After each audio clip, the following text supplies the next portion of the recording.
की त्याने आम्हाला या ठिकाणी एकत्र आणलं. त्याच्या गौरवासाठी आज जो शाबत वार आहे, त्या शाबत वारासाठी तुम्ही आणि मी आज या ठिकाणी एकत्र आलेलो असताना देवाचे आभार मानू की तो तुमच्या आणि माझ्या बरोबर आहे. त्याची कृपा, त्याची दया आमच्यासाठी रोज आणि रोज नव्याने नवी होते. आणि म्हणून आम्ही रोज नव्याने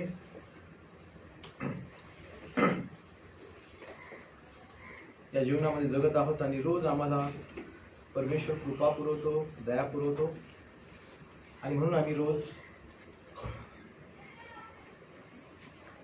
नवे प्लॅनिंग सगळ्या गोष्टी करतो आणि पुढं जातो. कारण देवाचं सहाय्य, देवाची कृपा, देवाची दया तुमच्या माझ्यावर आहे. आणि यावेळेस आपण आजचा जो विषय आहे त्याकडे जाण्याआधी आज आम्ही नीतिसूत्र वाचन करणार आहोत. नीतिसूत्राचा 3रा अध्याय आणि 1 ते 10 वचन आज आम्ही वाचणार आहोत. नेहमीप्रमाणे मी पुढे म्हणून वाचतो, तुम्ही माझ्या मागे वाचू शकता. नीतिसूत्र 3रा अध्याय आणि 1 ते 10 वचन. सगळेजणांना मिळाला असेल.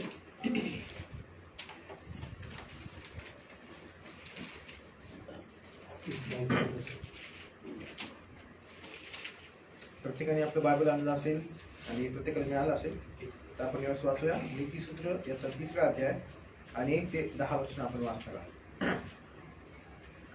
माझ्या मुला, माझे धर्मशास्त्र विसरू नको. तुझ्या चित्तात माझ्या आज्ञा वागव. कारण त्यापासून दीर्घ आयुष्य, वयोवृद्धी व कल्याण ही तुला प्राप्त होईल. दया व सत्य ही तुला न सोडून त्याची माळ तू आपल्या गळ्यात वागीव. त्यास आपल्या हृदय पटावर लिहून ठेव. म्हणजे तुला देव व मनुष्य याचकडून अनुग्रह व सुकीर्ती ही प्राप्त होती. तू आपल्या अगदी मनापासून परमेश्वरावर भाव ठेव. आपल्याच बुद्धीवर अवलंबून राहू नको. तो आपल्या सर्व मार्गात त्याचा आदर कर. म्हणजे तो तुझा मार्गदर्शक होईल. तू आपल्या दृष्टीने स्वतः शहाणा समजू नको. परमेश्वराचे भय धर आणि दुष्कर्मापासून दूर राहा. हे तुझ्या देहाला आरोग्य व हाडांना सत्व असे होईल. तो आपल्या द्रव्याने व आपल्या सर्व उत्पन्नाच्या प्रथम फळाने परमेश्वराचा सन्मान कर. म्हणजे तुझी कोठारे समृद्धीने भरतील. तुझी कुंडे नव्या द्राक्षरसाने भरून वाहतील. आमेन. Praise the lord. या नीतिसूत्राच्या अध्यायामध्ये नीतिसूत्र जे शर्मन लिहिलं, या नीतिसूत्राच्या वचनामध्ये काही आम्हाला देवाने काही गोष्टी दिलेल्या आहेत की ज्या आम्ही कराव्यात. पवित्र शास्त्र देवाचं वचन आम्हाला शिकवतं की आम्ही काय केलं पाहिजे आणि काय केल्यानंतर काय होईल. आणि म्हणून आज आम्ही नीतिसूत्राच्या पुस्तकातून जी वचन 1 ते 10 वाचलेली आहेत त्यामध्ये आज जो तुमच्या आणि माझ्यासाठी जो देवाच्या कडून किंवा आज जे आम्ही मनन करणार आहोत त्या मननासाठी आज आम्ही जे वचन घेतलेलं आहे किंवा ज्याचं मनन करणार आहोत त्याचं टायटल किंवा त्याचा विषय आहे की खरा न्याय, सत्याने न्याय करणारा परमेश्वर देव. आज तुम्हाला मला ठाऊक आहे की जगामध्ये अनेक लोक न्यायासाठी झगडत आहेत. न्याय मिळावा, सत्य जे खरं आहे ते आम्हाला खऱ्याने सगळ्या गोष्टी मिळाव्यात. आमची बाजू ऐकून घेतली जावी आणि जे आम्ही खऱ्याने वागतो किंवा जे सत्य आहे ते त्या सत्याने आम्हाला न्याय निवाडा व्हावा, अशा प्रत्येकांची जे लोक सत्याने वागतात त्यांची इच्छा असते. आणि म्हणून आज तुम्ही आणि मी आज एक अध्यायामधून काही घटना घडतात आणि घटना घडल्यानंतर आम्ही त्याविषयी मनन करणार आहोत. कदाचित माहित नाही, पुढच्या आठवडी सुद्धा त्याच अध्यायातून देवाच्या वचनाच्या द्वारे आम्हाला आणखी मनन करता येईल. त्यातूनच आम्हाला पुढे आणखीन काही गोष्टी शिकता येतील वचनातून. पुढच्या रविवारी देखील त्याच अध्यायातून आम्हाला काही गोष्टी मिळतील. त्या सर्व गोष्टी देवाच्या शिक्षणावर किंवा देवाने दिलेल्या ज्ञानावर आधारित आहे. पण आज तुम्हाला आणि मला एक गोष्ट समजून घ्यायची आहे की जो परमेश्वर आहे, ज्या परमेश्वरावर तुम्ही आणि मी विश्वास ठेवतो, तो तुमचा, आम्ही जर देवाच्या आज्ञाप्रमाणे आणि देवाच्या नियमाप्रमाणे जर जीवन जगत आहोत तर तुमचा आणि माझा कधीही, तुमच्या आणि माझ्यावर कधीही अन्याय होणार नाही. लोक कसेही वागोत, पण जो परमेश्वर देव आहे तो तुमचा आणि माझ्यावर कधीही अन्याय होऊ देत नाही. प्रियांनो, लक्षात असू द्या. आणि म्हणून त्या देवावर विश्वास ठेवून चालणं, विश्वास ठेवून जगणं हे गरजेचं आहे. जरी तुम्हाला मला असं वाटत असेल की माझ्यावर या बाबतीत मला जे पाहिजे तसं न्याय निवाडा झाला नाही किंवा जे पाहिजे अपेक्षा नव्हती अशी गोष्टी घडतील, पण थांबून राहा. देव जो परमेश्वर आहे तो तुमचा आणि माझ्या आणि तुमच्या आणि माझ्या पक्षाचा देव आहे. विश्वासणाऱ्यांच्यावर कधीही अन्याय होणार नाही अशी ही काळजी आम्ही जरी जगात राहिलो तरी सुद्धा परमेश्वर आमच्यासाठी घेत असतो. कारण तो जिवंत देव आहे. तो आमचा कधीही लॉस होऊ देत नाही. आम्हाला जरी वाटलं की आम्ही खूप लॉस मध्ये आहोत किंवा तरी सुद्धा तुमचा आणि माझा लॉस होणार नाही. कारण तो तुमच्या आणि माझ्या बरोबर राहणारा परमेश्वर आहे. तुमची माझी सर्व परिस्थिती त्याला माहिती आहे. आपली परिस्थिती त्याला ठाऊक आहे. आम्ही कोणत्या परिस्थितीतून जात आहोत त्याला सगळ्या गोष्टी माहिती आहेत. आणि म्हणून विश्वास ठेवा देवाच्या न्याय निवाड्यावर. देव जो, आणि यासाठीच आम्ही आज जो विषय जो आम्ही मरणासाठी घेतलेला आहे त्यामध्ये जो टायटल आहे की तो न्यायी परमेश्वर, खरा न्याय करणारा परमेश्वर देव. त्याच्या समोर कोणत्याही गोष्टी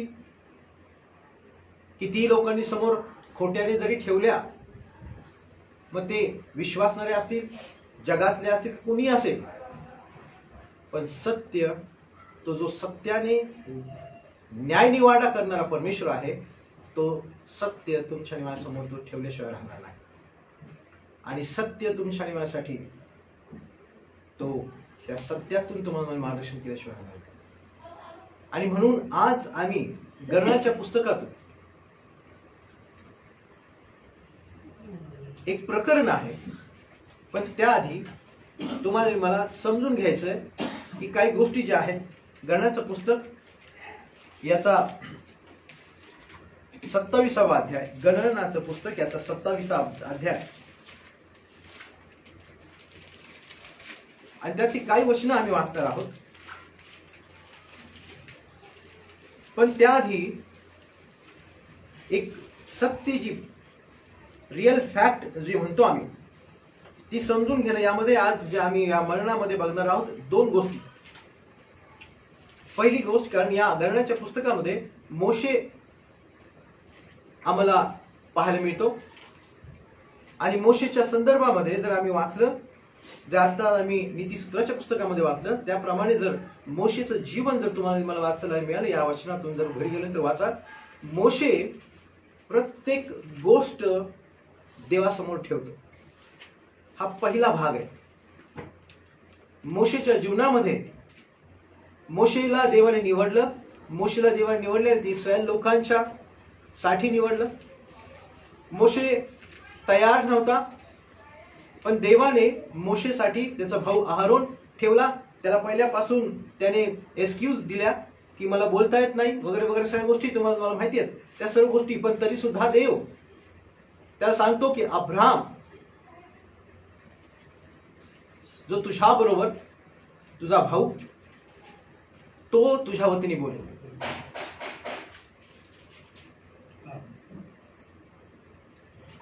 या ठिकाणी एक सगळ्यात महत्वाची गोष्ट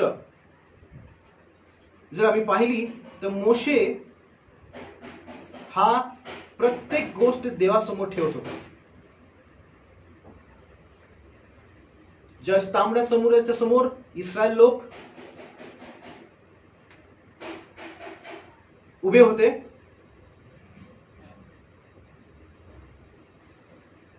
मला क्षमा करा कारण मोशेच्या भावाबद्दल मी अहारोन त्याचा जो भाऊ आहे, मी अब्राहम म्हटलं चुकून, अहारोन त्याच्या बरोबर होता. मोशे जेव्हा तांबड्या समुद्रासमोर होता त्यावेळेस तो काय करावं आणि काय नाही त्याला प्रश्न पडला होता. परमेश्वराने त्याला आठवण करून दिली की तुझ्या हातामध्ये जी काठी आहे ती त्या समुद्रावर मार. पण मोशे प्रत्येक वेळेस ज्या वेळेस समोर प्रत्येक वेळेस देवासमोर प्रत्येक गोष्ट देवासमोर ठेवत असेल. आणि आज आम्ही जे वचन या ठिकाणी वाचणार आहोत, पहिला भाग आम्हाला तो समजून घ्यायचा आहे की देवाच्या समोर प्रत्येक गोष्ट ठेवणं किती गरजेचं आहे. आणि म्हणून नीतिसूत्राच्या पुस्तकामध्ये आम्ही आज वाचलं की तू आपल्या स्वतःला शहाणा समजू नको, आपल्या बुद्धीवरच. आणि हीच गोष्ट मोशेच्या जीवनामध्ये आम्हाला पाहायला मिळते. आणि म्हणून पहिला भाग जर आम्ही या समोर जर मोशे प्रत्येक गोष्ट देवासमोर ठेवत असे, आणि म्हणून 27वा अध्याय आणि त्यातलं 5 वचन आपण वाचू. मोशेने त्यांचे हे प्रकरण परमेश्वरापुढे ठेविले. परमेश्वराने मोशेला सांगितले, सलाफहादाच्या कन्या बोलतात ते बरोबर आहे. त्यांच्या पित्याच्या भावबंधांबरोबर तू त्यास अवश्य दायभाग द्यावा. बस ठीक. या ठिकाणी 5 वचन आपण वाचतो. मोशेने त्यांचे हे प्रकरण परमेश्वरासमोर ठेवले. हे प्रकरण काय होतं म्हणून या प्रकरणाचा आम्ही 2 भागामध्ये सुद्धा अभ्यास करू शकतो, पण माहित नाही आज इथपर्यंत आपण जाऊ. मोशे जर या ठिकाणी जर आम्हाला थोडस वाचायला मिळालं तर 3रं वचन मी तुमच्यासाठी वाचतो. आमचा पिता रानात मृत्यू पावला. म्हणजे आमचा म्हणजे कोण? या ठिकाणी त्यांची नावं ज्या माखीर म्हणून जो एक माखीर म्हणून व्यक्ती होती त्याची 5 कन्या होत्या. एक महाला, नोआ तसंच हमला, मिल्का व तिरसा. ही त्यांच्या त्या बापाच्या त्या कन्या होत्या. तो बाप त्यांचा त्या याच्यामध्ये त्या प्रवासामध्ये मेला होता. आणि ते त्या प्रकरण घेऊन मोशेकडे येतात. आणि ते प्रकरण हे होतं की आम्हाला आमचा वाटा मिळावा. प्रकरण हे होतं की आमच्या वडिलांच्या नंतर आमचं नाव आमच्या कुळाला लागावं आणि आमचा जो भाग आहे तो आम्हाला मिळावा. पण परमेश्वरासमोर देवासमोर हे प्रकरण मोशे स्पष्टपणे ठेवतो. कारण 5 वचनामध्ये आम्ही वाचतो की तो म्हणतो मोशेने त्यांचे हे प्रकरण परमेश्वरासमोर ठेवले. Praise Lord. हालेलुया. तुमच्या आणि माझ्या जीवनामध्ये जेव्हा काही गोष्टी घडतात तेव्हा आम्ही या प्रकारे, कारण आम्ही आमच्या बुद्धीवर अवलंबून राहू नये हे पवित्र शास्त्र आम्हाला सांगतं. आम्हाला ठाऊक आहे आम्हाला चांगली बुद्धी आहे. आम्ही अनेक जणांच्या बाबतीत सल्ला मसलत केली असेल, अनेक जणांच्या बाबतीत आम्ही काही चांगल्या गोष्टी सांगितल्या असतील, काही चांगले सल्ले दिले असतील. पण परमेश्वर तुम्हाला आणि मला देवाचं वचन आम्हाला हे सांगतं की आम्ही प्रत्येक गोष्ट ही देवासमोर ठेवावी. कारण मोशेला देवाने निवडलं होतं इस्रायल लोकांसाठी. मोशेला देवाने निवडून त्याच्या बरोबर तो राहणारा देव होता, त्याच्या बरोबर तो बोलत असे. या सगळ्या गोष्टी असताना सुद्धा कुठंतरी मोशे स्वतःला या बाबतीत कमी समजतो. कुठंतरी तो मोशे आपल्या बुद्धीवर निर्भर न राहता तो देवाच्या समोर हे प्रकरण ठेवतो. कधी कधी आम्हाला असं वाटतं की आम्हीच प्रत्येक गोष्टींमध्ये बरोबर आहोत. कधी कधी आम्हाला असं वाटतं की आम्हाला सगळं कळतं आणि म्हणून आम्ही या सगळ्या गोष्टींचा निर्णय घेऊ शकतो. पण विश्वासणाऱ्याच्या जीवनामध्ये, आज जगातल्या गोष्टींच्या बद्दल आम्ही बोलू शकत नाही, पण विश्वासणाऱ्याच्या जीवनामध्ये ही गोष्ट सत्य आहे की प्रत्येक गोष्ट देवासमोर मांडावी आणि ती देवाकडे मागावी की त्यामधनं आम्हाला मार्गदर्शन मिळावं. कारण नीतिसूत्राच्या 3ऱ्या अध्यायामध्ये जर आम्ही वाचलं, नीतिसूत्राचं पुस्तक याचा 3रा अध्याय जर वाचा, बघशी काढलेला आहे ते 5, 6, 7 वचन. तू आपल्या अगदी मनापासून परमेश्वरावर भाव ठेव. आपल्याच बुद्धीवर अवलंबून राहू नको. पुढं तू आपल्या सर्व मार्गात त्याचा आदर कर. म्हणजे तो तुझा मार्गदर्शक होईल. हे देवाचं वचन तुम्हाला मला परमेश्वराच्या बाबतीत सांगतं. आज तुम्ही आणि मी किती आम्हाला असं वाटतं की आम्ही छोटे छोटे गोष्टीच्या बाबत आम्ही सगळ्या गोष्टी विचार करू शकतो, त्याच्या बाबतीत निर्णय घेऊ शकतो. आम्हाला असं वाटतं की आम्ही प्रत्येक गोष्ट करू शकतो. कधी कधी आम्हाला दिसून येतं, ज्यावेळेस आम्ही काही गोष्टींचा निर्णय घेतलेला असतो त्यावेळेस तो आम्हाला समजून येतो की नंतर आम्ही आमच्या डोक्याला हात लावतो. असं वाटतं की अरे हे कसं माझ्याकडनं चुकलं. आणि म्हणून देवाचं वचन आम्हाला सांगतं की आम्ही प्रत्येक गोष्ट परमेश्वरासमोर मांडावी. जो मोशे आज देव त्याच्याशी बोलत असे, देवाने त्याला निवडलेलं होतं, देवाने त्या लोकांसाठी ज्या मोशेनी समुद्र दुभागला होता, ज्या मोशेला आज्ञा दिल्यानंतर त्या तांबड्या समुद्रावर त्यांनी काठी उगारली आणि त्याचे 2 भाग झाले. ज्या मोशेच्या हातात काठी होती त्या राजाच्या समोर त्यांनी टाकली, साप झाला, पुन्हा उचलली, त्याचा पुरत सर्प झाला. इतका अद्भुत कृत्य ज्या फारोच्या समोर त्याने कितीतरी अद्भुत कृत्य दाखवली. देवाने सांगितल्याप्रमाणे अद्भुत कृत्य त्याच्या राज्यामध्ये त्यांनी केली. मिस्र देशाच्या राज्यामध्ये. मिस्र देशामध्ये अनेक पंडित होते, अनेक ज्ञानी होते, तरी सुद्धा देवाने मोशेचा उपयोग करून घेतला आणि अद्भुत गोष्टी मोशेच्याकडून करून घेतल्या. तोच मोशे पण हे प्रकरण आपल्या हातात घेत नाही. आम्हाला वाटतं आमच्या देवाने प्रार्थना ऐकली. आम्हाला वाटतं मी आता जास्त वेळ प्रार्थनेमध्ये घालवतो, मी चर्चला जातो, मी हे करतो ते करतो, मी सेवा करतो. पण काय तुम्ही आपल्या हातात घेता का देवाच्या हातात सोपवता? आमचा ओव्हर कॉन्फिडन्स किंवा आम्हाला वाटतं की आम्ही आता देवाच्या अगदी जवळ आहोत, देव आमचा उपयोग करून घेतो, देव आमच्या प्रार्थना ऐकतो. म्हणून जर आम्ही स्वतःला जर खूप कॅपेबल समजत असू, जर आम्ही स्वतःला जर असं समजत असेल की आता कशाची गरज नाही, मी सगळ्या गोष्टी करू शकतो, तर कृपा करून लक्षात असू द्या, आम्ही त्याच पॉइंटला चुकत आहोत. कारण आम्ही देवाला न विचारता, देवाच्या समोर प्रत्येक गोष्टी न ठेवता, जर आम्ही आमच्याच बुद्धीवर आणि आम्ही करतो त्या स्वतःच्या हिमतीवर, मला आता कळतं, मला आता सगळं मॅनेज करता येतं, या सगळ्या गोष्टींवर जर तुम्ही आणि मी जात असेल तर आम्ही धोक्याच्या मार्गात आहोत. कारण मोशेला इस्रायल लोकांचा नेता म्हणून निवडलेला होता. मोशेला देवाचा सेवक म्हणून, त्यानंतर या दुधामधाच्या देशामध्ये घेऊन जाण्यासाठी पुढारी म्हणून मोशेची नियुक्ती झाली होती. तरी सुद्धा मोशे देवासमोर नम्र आणि लीन त्याचं प्रमाण दाखवतो. तो प्रत्येक याच्या आधी जर, या अध्यायाच्या आधी जर तुम्ही पाहिलं तर 2 वेळेस वाचायला मिळतं की मोशेने हे प्रकरण देवासमोर ठेवलं. Praise Lord. त्याने डेअरिंग केली नाही, त्याने धाडस केलं नाही की याच्यामध्ये मी हात घालतो आणि मग याचा जो काही निर्णय आहे किंवा याच्या बाबतीत सगळ्या गोष्टी तपासून मग यांना सांगतो. नाही, तरी पहिली धाव देवाकडे केली. जर आम्ही थोडंसं उदाहरण जर आम्ही पाहिलं तर मागच्या आठवड्यामध्ये की सुद्धा आम्ही काही गोष्टींचं पाहिलं होतं. म्हणजे शलमोन सुद्धा जेव्हा शलमोन देवाशी बोलत होता. जेव्हा देवाशी तो ज्या स्वप्न पडलं आणि त्यानंतर देवाशी तो बोलत होता, देवाकडे मागत होता, तेव्हा पवित्र शास्त्र आम्हाला सांगतं की तो आपल्या बापाविषयी देवाजवळ स्पष्टपणे बोलला आणि तो म्हणतो की ही अशी वस्तुस्थिती आहे. परमेश्वरासमोर सगळ्या गोष्टी शलमोन मांडतो. Praise Lord. देवासमोर प्रत्येक गोष्ट मांडा. यातून आम्हाला या पहिल्या पॉइंटमध्ये किंवा या पहिल्या मुद्द्यावर आज आम्ही इथं आहोत.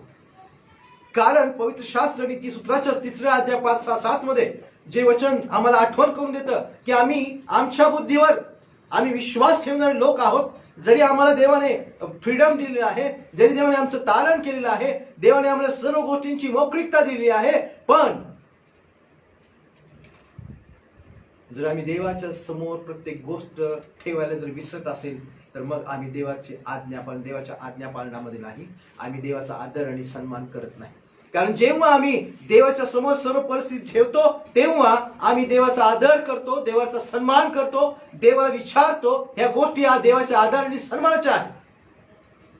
पण जर आम्ही देवाच्या समोर त्या गोष्टी ठेवत नाही, याचा अर्थ आम्ही देवाचा सन्मान करत नाही, देवाला आम्ही विचारत नाही, देवाला आमच्या प्रत्येक गोष्टींबद्दल इन्व्हॉल्व करत नाही. आदर आणि सन्मान करणं म्हणजे परमेश्वराला तुमच्या आणि माझ्या जीवनामध्ये इन्व्हॉल्व करणं. पण जर आम्ही ती गोष्ट करत नाही तर आम्ही देवाच्या विरोधात वागत आहोत, हे लक्षात असू द्या. प्रत्येक गोष्ट देवासमोर मांडा. ज्याप्रमाणे मोशे आहे, कोणतीही गोष्ट मी बरेचदा कुटुंबामध्ये सांगत असतो की आपल्या घरातलं जर साधं मीठ संपलं असेल तर तरी सुद्धा ते देवासमोर मांडा. देवाकडे ती गोष्ट समोर ठेवा. प्रभू, अशी माझ्या घरात ती परिस्थिती आहे. आम्हाला बरेचदा छोट्या गोष्टी काय देवासमोर मांडायच्या,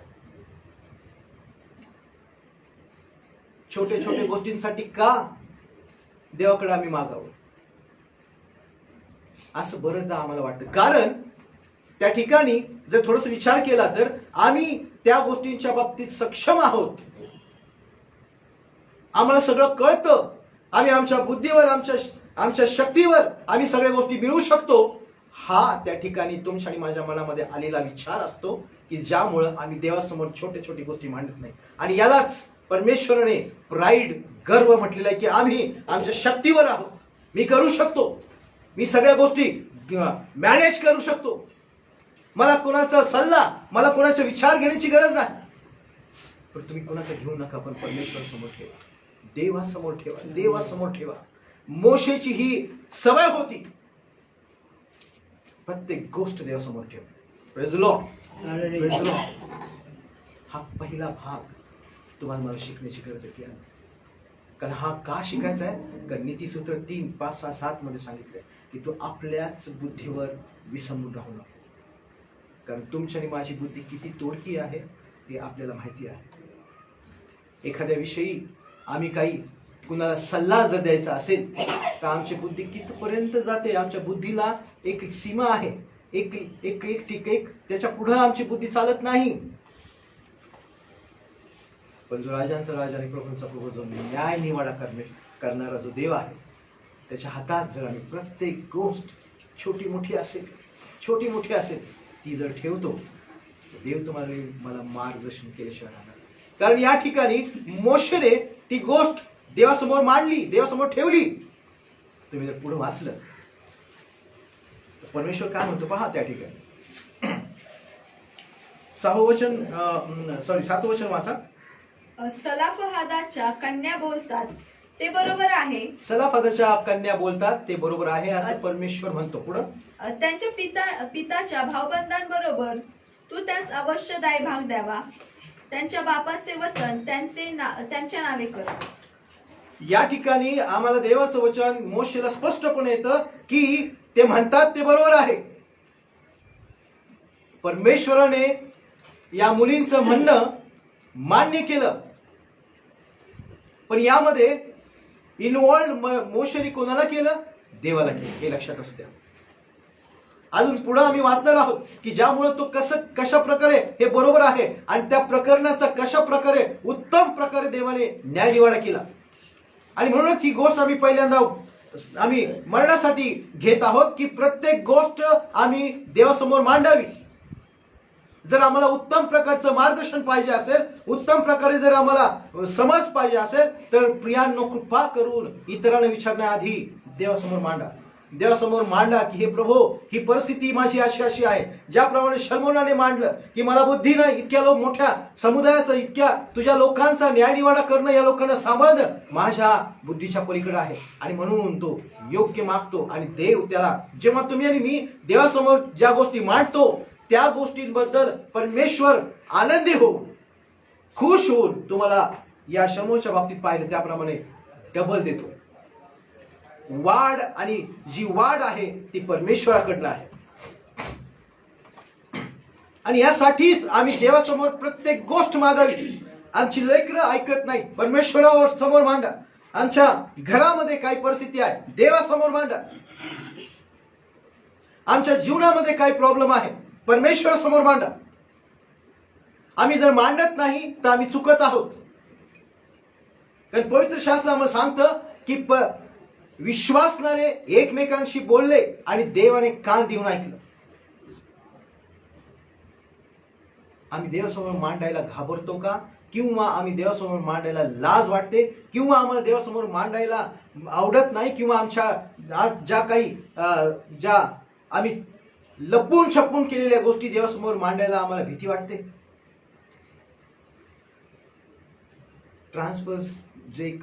ट्रान्सपरन्सी पाहिजे.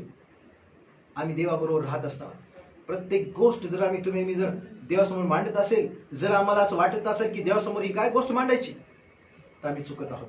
कृपा करून लक्ष द्या. छोटी गोष्ट असेल परमेश्वर समोर मांडा.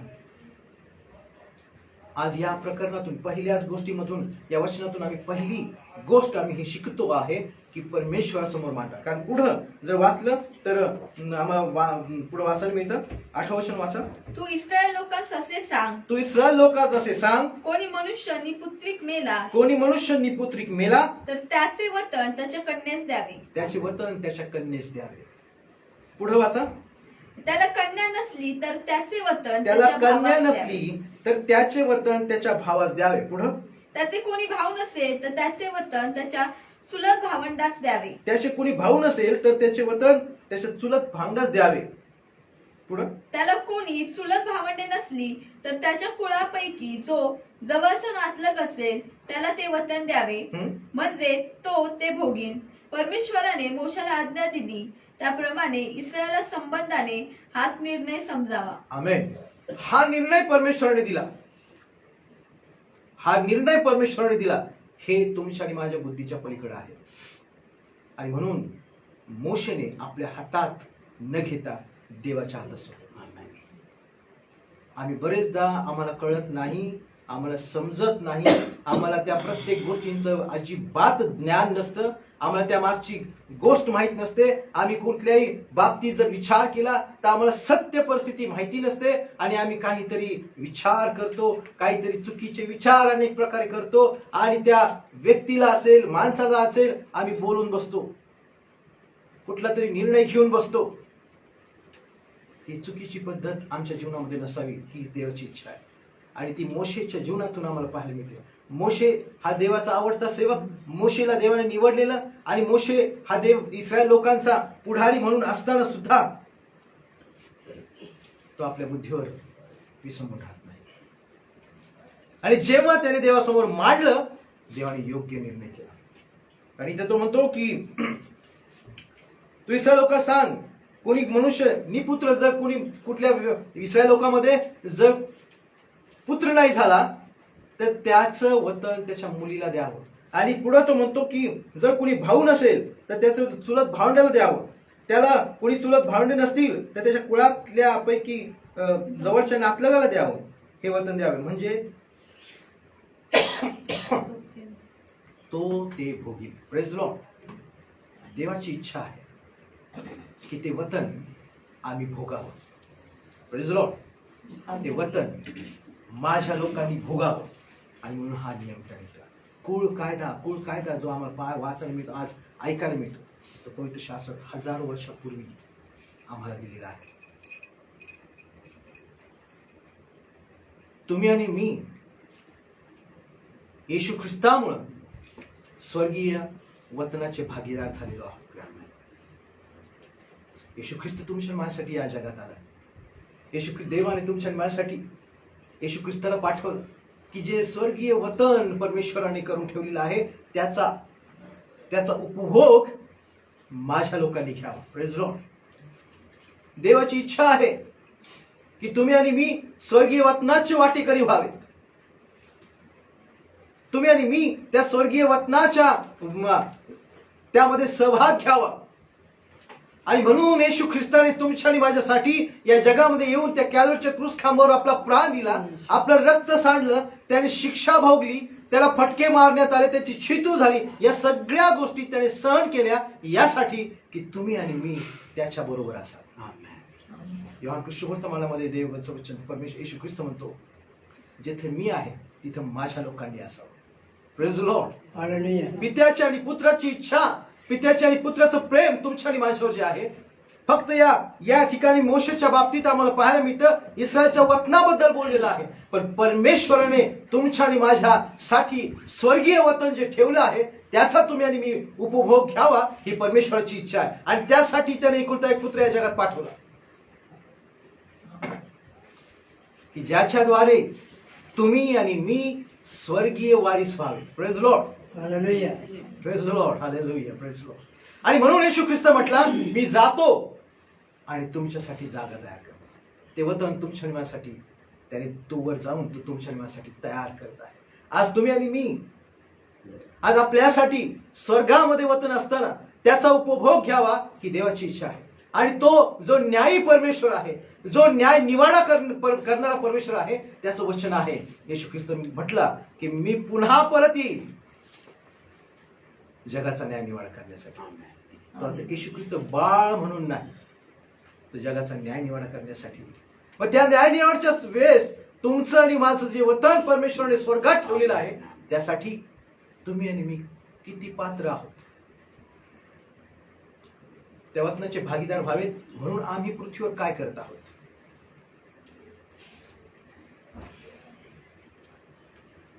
ते वतन तुम्हाला मला दिलेलं आहे. त्या वतनासाठी तुमचं आणि माझं पाचरण आहे, त्या वतनासाठी तुमची आणि माझी निवड आहे. आणि या मोशेच्या या प्रकरणामध्ये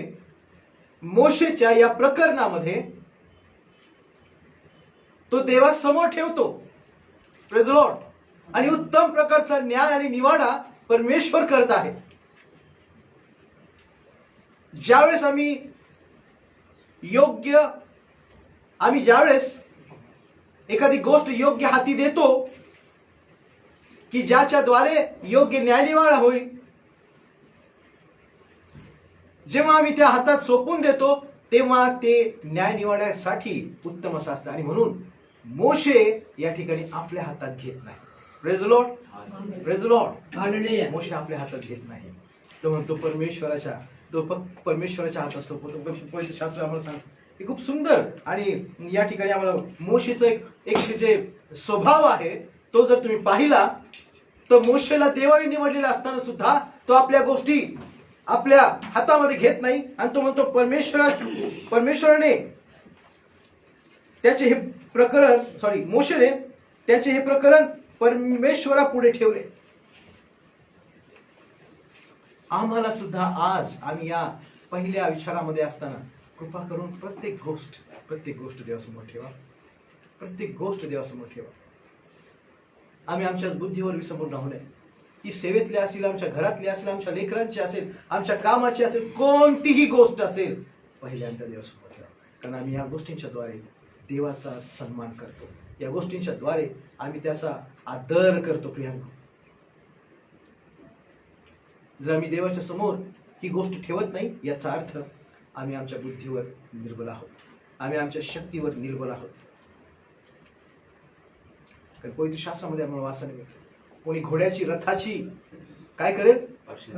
प्रशंसा. ती घोड्याची रथाची प्रशंसा करेल, पण मी तर माझ्या परमेश्वराची. पाऊल म्हणतो की मला अभिमान कशाचा आहे? त्या वधस्तंभाचा. Hallelujah, praise Lord. त्या वधस्तंभाचा मला अभिमान आहे. आम्ही सुद्धा परमेश्वरासमोर प्रत्येक गोष्ट समोर ठेवून आम्ही फक्त आणि फक्त देवावर समोर राहावं, हीच देवाची इच्छा आहे.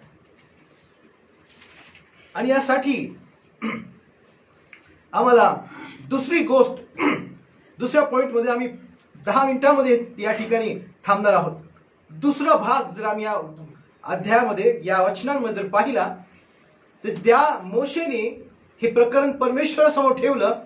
त्याचं उत्तर देवाने किती सुंदररित्या दिलेलं आम्हाला पाहायला मिळतं. त्याने उत्तम प्रकारे न्यायनिवाडा केला. त्याने उत्तम प्रकारे सर्व गोष्टी त्याने क्लिअर केल्या आणि ती आज्ञा म्हणून दिल्या. दुसरा जर भाग यामधला जर आम्ही पाहिला, तर एक लक्षात असू द्या, देव अशा प्रकारे उत्तर देतो की, किंवा देव उत्तर देण्यासाठी त्याची जी रीत आहे, त्याची जी पद्धत आहे, ती म्हणजे देव तत्वाला सोडून कोणत्याही गोष्टी करत नाही. देव नियमाला सोडून कुठल्याही प्रकारचं उत्तर देत नाही. आम्ही जर आज आम्हाला असं वाटतं, आम्ही बरेचदा देवाकडे प्रार्थना करतो आणि परमेश्वराकडनं आम्ही थांबून त्याच्या प्रार्थनेचं उत्तर वाट पाहतो. पण कधीही लक्षात असू द्या, जेव्हा देव तुम्हाला मला उत्तर देईल, त्याच्यामध्ये ते देवाकडनं आहे का दुसरीकडनं आहे, याच जर तुम्हाला मला जर या गोष्टींचा जर आम्हाला विचार करायचा असेल की हे परमेश्वराकडून आहे का दुसरीकडून आहे, मी काय करावं, तर एक उत्तम असा भाग याच्यामध्ये आम्हाला पाहायला मिळतो की परमेश्वर कुठल्याही प्रार्थनेचं तुम्ही जर मागितलं असेल, तुम्ही जर देवासमोर ठेवलं असेल ती गोष्ट, तर त्याच्या उत्तरामध्ये देवाचं तत्व असतं. देवाचं नियमाला धरून प्रत्येक गोष्ट असते. नियमाला धरून, देवाच्या नियमाला धरून बाहेर कोणतीच गोष्ट नसते. प्रियांनो, लक्षात असू द्या. आज उदाहरणार्थ जर आम्ही घेतलं तर जग सांगतं खोटं बोला. खोटं बोलून जर दुसऱ्याचं जर भलं होत असेल तर खोटं बोलण्यामध्ये काहीही प्रॉब्लेम नाही. पण शास्त्र आम्हाला सांगतं खोटं ते खोटं आहे, असत्य ते असत्य आहे, खोटं ते खोटं आहे. आणि पवित्र शास्त्र आम्हाला हे उदाहरण जर आम्ही घेतलं तर खोटं बोलण्यामध्ये परमेश्वर काय देवाचं वचन सांगतं, जे तत्व किंवा जे नियम आहे, तो नियम या खोट्या बोलण्याला जर लावला, जर आम्ही त्या ठिकाणी जर त्या दृष्टिकोनातून जर पाहिलं, तर आम्हाला कळून येईल की त्या खोटं थोड्या वेळ त्या गोष्टींच्या बाबतीत बरोबर होतं, पण ते खोटं कधीही बेंटॅक्स कधीही सोनं होऊ शकत नाही. तसं खोटं कधीही सत्य होऊ शकत नाही. आणि म्हणून पवित्र शास्त्र सांगतं की खोटं बोलणं म्हणजे खोटं देवाच्या विरोधात पाप आहे, ते पापच आहे. पण जर असं म्हणत असाल की आम्ही खोटं बोलून एखाद्याचं जर भलं होत असेल आणि म्हणून मी खोटं बोललो आणि मग देव ते मान्य करेल, बिलकुल नाही. कारण ते देवाच्या तत्वाला धरून नाही, जे नियम आणि अटी दिले त्याला धरून बिलकुल नाही. त्याचे परिणाम भोगावेच लागतात. पापाचे परिणाम भोगावेच लागतात. त्याप्रमाणे आज यामध्ये दुसरा जो भाग आम्ही पाहतो की परमेश्वर आपल्याला आपल्या तत्वाला सोडून उत्तर देत नाही, आपल्या नियमाला सोडून उत्तर देत नाही. ज्या एस्तेरनी ज्या कारणासाठी राजासमोर जायचं ठरवलं होतं, त्यासाठी एस्तेरने लोकांना सांगितलं की माझ्यासाठी उपवास आणि प्रार्थना करा. ज्या राजाकडे ती जाणार होती त्या राजाचा नियम असा होता की जर त्याची परवानगी ज्या राणीला यायचं असेल, तिची जर ती वेळ नसेल, तर त्या ठिकाणी तिची मागणी मान्य केली जात नसेल आणि तो गुन्हा होता. जर राजाने जर तिला बोलवलं नसेल आणि ती विदाऊट बोलवलेलं असताना सुद्धा जर जात असेल तर तिला शिक्षा होत होती.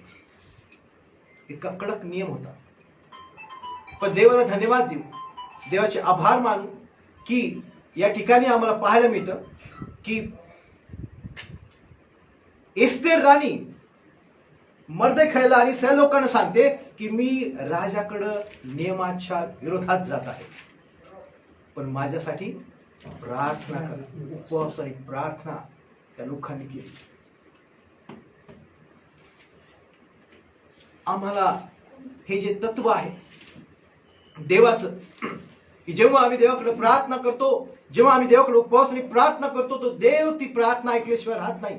एस्तेर राणीला त्या ठिकाणी देवा पवित्र शास्त्र सांगतं, ज्याप्रमाणे देवाचं वचन सांगतं की राजाचं मन पाटाच्या पाण्याप्रमाणे वळवणारा परमेश्वर देव आहे. आणि एस्तेरच्या बाबतीत ते घडलं. Praise Lord. प्रार्थनेचा सपोर्ट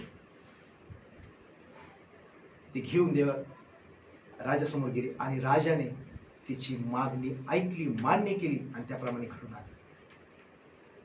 आम्हाला हे लक्षात आणायचंय. जो दुसरा पॉइंट आहे की आम्ही जेव्हा देवाकडे मागतो, बरेच लोक नाही का, बरेचदा काही तरुणी देवाकडे प्रार्थना करतात, लग्नाच्या बाबतीत प्रार्थना करतात, अनेक प्रकारच्या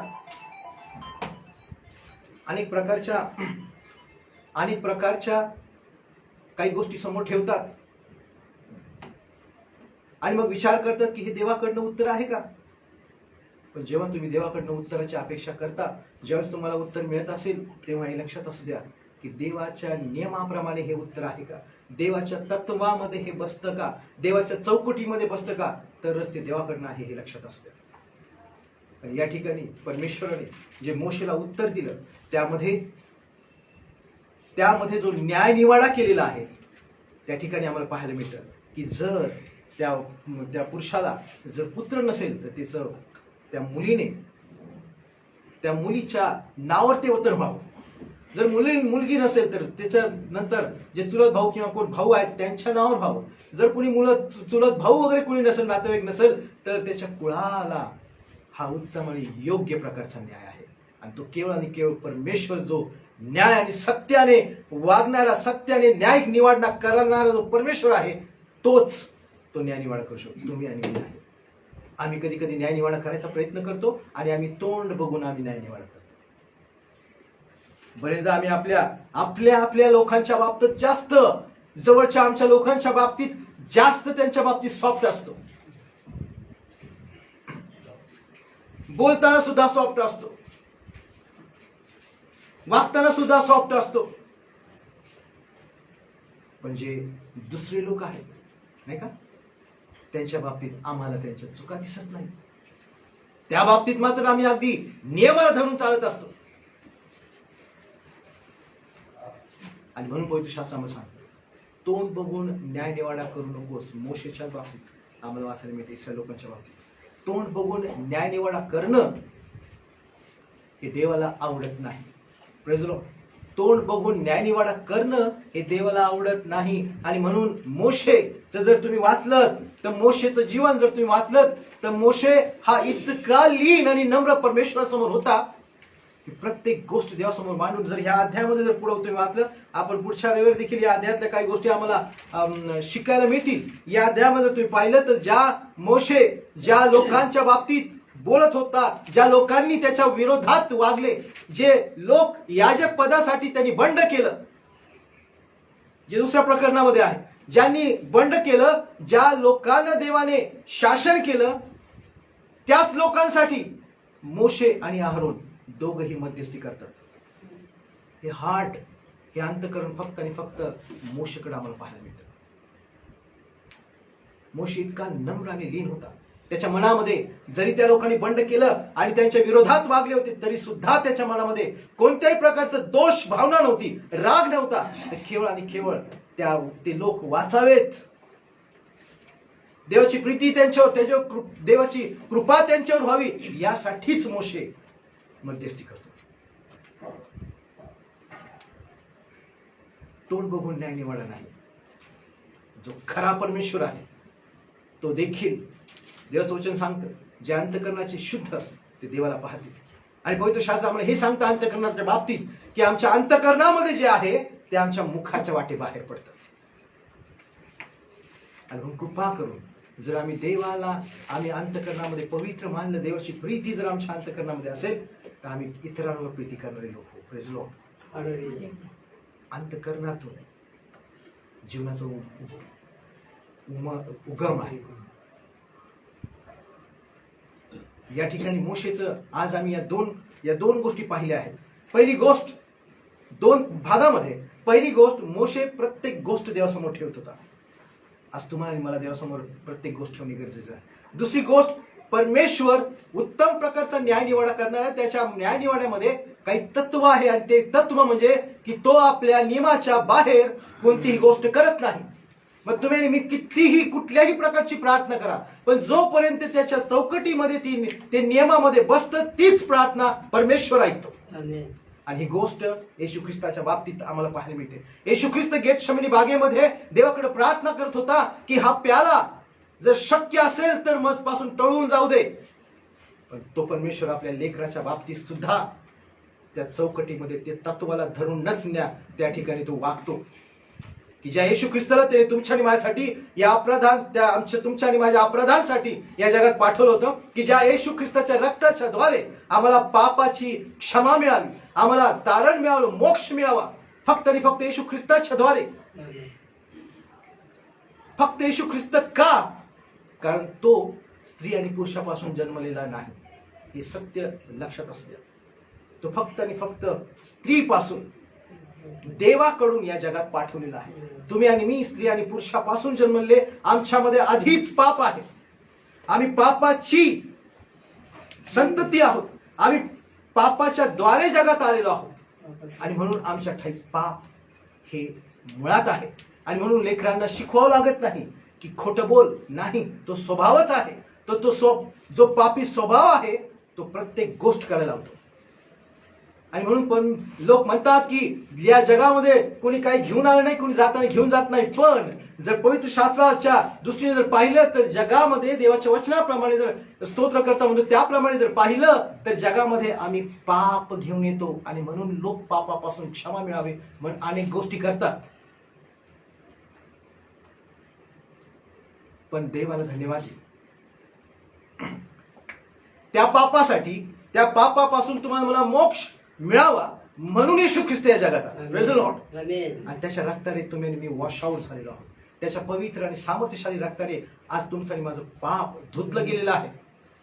यावर तुम्ही मी विश्वास ठेवत आहे तर आम्हाला तारण प्राप्त होईल. पापाची मोक्ष, पापापासून सुटका मिळाल्याशिवाय राहणार नाही. आणि म्हणून ज्या मोशेने या प्रकरणाचा जो न्याय, ज्या प्रकरणाचा न्यायनिवाडा केला ती शक्ती देवाने दिली. आणि म्हणून परमेश्वर ज्याप्रमाणे गेतशमनी बागेतलं येशू ख्रिस्ताचं उदाहरण आम्ही घेतो, परमेश्वर आपल्या चौकटी बाहेर उत्तर देत नाही. लक्षात असू द्या, लक्षात असू द्या. आणि जे उत्तर तुमच्याकडे येईल ते कुणी दिलंय त्या विचार करा आणि मग पुढे चाला. कृपा करू. अगदी योग्य मार्गदर्शन तुम्हाला मला मिळाल्याशिवाय राहणार नाही.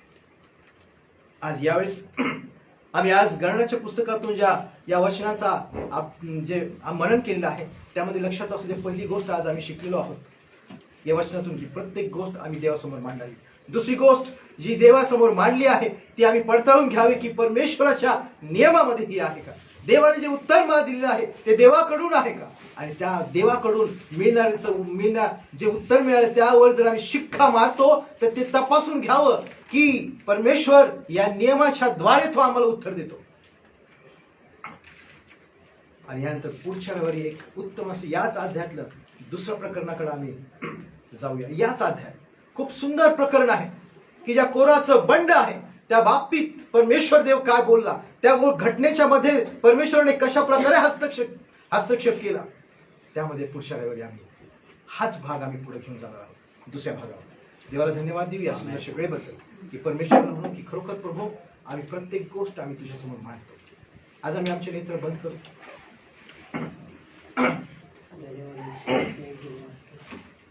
आम्ही आमचे नेत्र बंद केलंच नाही. 2 सेकंद तुमच्या माझ्याकडे आहे. हा आम्ही स्वतःला प्रश्न विचारणार आहोत. आज आम्ही प्रत्येक जण आम्ही स्वतःला प्रश्न विचारणार आहोत. आम्ही बाजूला कुठेही न पाहता आपलं स्वतःला डिस्टर्ब न करता आम्ही स्वतःला हा प्रश्न विचारणार आहोत की मी प्रत्येक गोष्ट देवासमोर मांडतो का, की मला असं वाटतं की ही गोष्ट मी करू शकतो आणि मी देवासमोर मांडत नाही ती करतो, म्हणजेच मी माझ्या बुद्धीवर आणि माझ्या शक्तीवर विसंबून राहतो, मी माझ्या कर्तृत्वावर विसंबून आहे. पण प्रियांनो कृपा करून लक्षात असू द्या, आज जे आम्ही ऐकलेलं आहे मोशे इतका देवाने निवडलेला, इतका अद्भुत गोष्टी त्याच्या हातून घडलेले असताना ज्या खडकातून पाणी काढण्याची आज्ञा देवाने दिली आणि त्याने त्यातनं पाणी काढलं, त्याप्रमाणे जो मोशे देवाच्या जवळ जात होता, ज्या मोशेने 10 आज्ञा आणल्या, ज्या देवाच्या बरोबर इतक्या जवळ तो होता, तरी सुद्धा त्याला असं वाटलं नाही की ही गोष्ट, हा निर्णय मी घेऊ शकतो. तो देवासमोर ठेवतो. प्रियांनो, आज तुम्हाला मला या 2 गोष्टींमध्ये मनन करायचंय की मी प्रत्येक गोष्ट देवासमोर ठेवतो का? ती माझ्या घरातली छोटीशी गोष्ट असेल, लेकरांच्या बाबतीत असेल, कौटुंबिक असेल, कोणतीही असेल, ती मी त्याचा निर्णय प्रथम घेतो का मी प्रथम देवासमोर ठेवतो? कृपा करून आम्हाला ही सवय असणं गरजेचं आहे. आणि दुसरी गोष्ट, ज्या प्रार्थनेचं उत्तर देवाने दिलेलं आहे त्याची पडताळणी करा की देवाने हे दिलेलं उत्तर, या उत्तराला देवाच्या तत्वामध्ये हे आहे का, देवाच्या नियमामध्ये हे आहे का, या सगळ्या गोष्टींचा विचार करू. कारण देवाने त्या मुलींचा योग्य प्रकारे न्यायनिवाडा केला आणि देवाने मोशेला स्पष्ट सांगितलं की त्या ज्या मुली बोलत आहेत त्या बरोबर आहे. जेव्हा आम्हाला योग्य मार्गदर्शन मिळतं तेव्हा आम्हाला देवाकडनं कन्फर्मेशन असतं की हे बरोबर आहे. Hallelujah, thank you. कारण तो देव तुमच्या आणि माझ्या प्रार्थना ऐकणारा आणि आपल्या प्रार्थनेचं उत्तर देणारा परमेश्वर जिवंत देव आहे. त्याला धन्यवाद. हे सेनाधीश प्रभू, आम्ही तुझ्या समोर आज लीन आणि नम्र अंतकरणाने येतो. आज जे वचन आज आम्ही गणनाच्या पुस्तकातून वाचलेलं आहे आणि ज्याद्वारे तू आज आम्हाला प्रभू शिक्षण दिलेलं आहे, परमेश्वर देवा, ही मंडळी आम्ही सर्वजण प्रभू देवा त्या प्रकारे वागण्या, चालण्या, बोलण्याची आम्हाला तू कृपा कर. आम्ही परमेश्वर देवा ज्याप्रमाणे बिरिया येथील मंडळी होती, प्रत्येक गोष्ट समजून घेऊन वागत होती, त्या प्रकारे परमेश्वर देवा तू आम्हाला सहाय्य कर. पण प्रभू, आम्ही प्रत्येक गोष्ट तुझ्या समोर मांडावी. प्रभू, तुझं जो उत्तर आहे ते पडताळून पाहावं आणि परमेश्वरा आम्हाला प्रभू त्या सैतानाच्या कोणत्या युक्त्या कुयुक्त्याने आमचा मार्ग भटकू नये यासाठी प्रभू आम्ही त्या उत्तराची पडताळणी करून आणि ते दिलेलं उत्तर आम्ही त्याबद्दल तुझे आभार मानून ते देखील आम्ही तुझ्या समोर मांडावं अशी तू कृपा तू आम्हाला कर. आज या प्रभू मंडळीमध्ये तुझ्या वचनाच्या द्वारे तू आम्हाला आशीर्वादित केला आहे, त्याबद्दल आभार मानतो. आज या ठिकाणी आलेल्या प्रत्येकांचा ताबा तुझ्या हाती घेतलास त्याबद्दल धन्यवाद देतो. प्रभू, आज या मंडळीमध्ये आलेला प्रत्येक व्यक्ती ज्या उद्देशाने, हेतूने, प्रभू ज्या विचाराने आज या ठिकाणी आलेला आहे त्या प्रत्येकांवर तू कृपा कर आणि तुझं तारण, तुझी कृपा, दया त्यांना पुरव. तुझे आभार मानतो प्रभू. आज तू मला या ठिकाणी उभा केलंस, तुझी कृपा पुरवलीस त्याबद्दल उपकार मानतो. प्रभू देवा, आम्ही आमच्याकडून झालेल्या हर एक पाप आणि अपराधांची तुझ्याजवळ क्षमा मागतो. तुझ्या विरोधात वागलेल्या प्रत्येक गोष्टींची क्षमा मागतो आणि धन्यवाद देत ही प्रार्थना प्रवेश नावात करतो म्हणतो. इथून पुढचा जो वेळ आहे तो आपल्याला जो दान आणि दशांश तुम्ही देवाच्या भांडारात देण्यासाठी आणलेला आहे त्यासाठी आपण यावेळेस तयार होऊ आणि जे गीत गायचं आहे ते गीत गाऊया.